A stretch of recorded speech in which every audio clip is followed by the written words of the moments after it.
Hindi tayo lahat Cebuano, may kasama tayo Tagalog. So, magtagalin na lang naman ako. Pagpapasalamat ako sa grupo na nandito kayo at host, inuhan nyo dito sa Talampan. Kasi malaking advantage to sa administration ko. Maybe this is the first time na nag-host kayo dito, no? Kanatan nyo dito. Yes, ma'am. So, in my administration, yung sinabi mo sa akin na nangingin ka lang ng suporta sa akin, fully with my team, talagang buong suporta binigay namin. So, malaking advantage ito sa administration ko kasi makikita lang, hindi lang sa lalo na sa mga magsasaka, nila ni Barangay Captain Bibilonio o saka ibang lugar na mayroon din mga magsasaka na mapuruan tayo sila na nakuring ko yung pagkakali. Isa sa hinihili ko nila yung mushroom. Baka dito sa Balamban, mangyari sa atin dito na magkaroon tayo ng burger mushroom. Wow!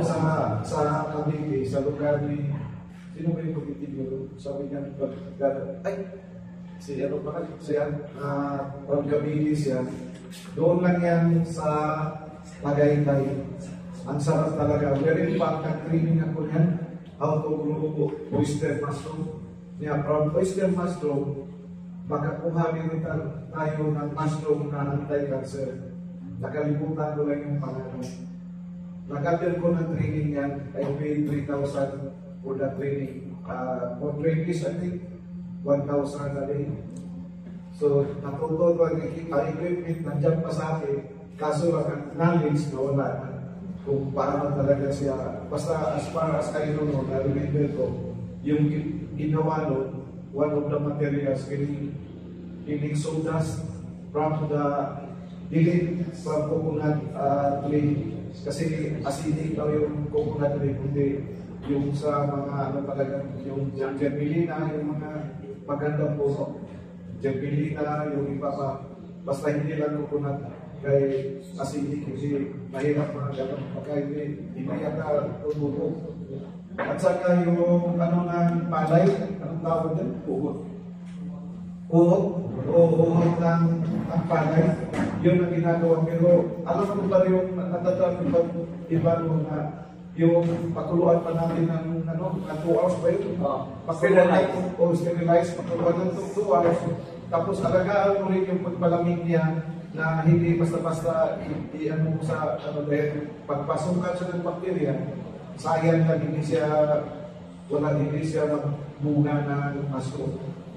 So, hopefully, mangyari yan dito sa Balamban na magkaroon tayo dito ng mushroom burger kasi masarap siya. Pwede rin siya natin kainin, lagyan natin ng itlog, yung mushroom, ang sarap talaga. Para pwede siya i-crispy, para siya manok, na-skin ng manok. Ganon. So, maraming salamat sa inyo na naganap dito ngayon sa Balamban. Sir, salamat.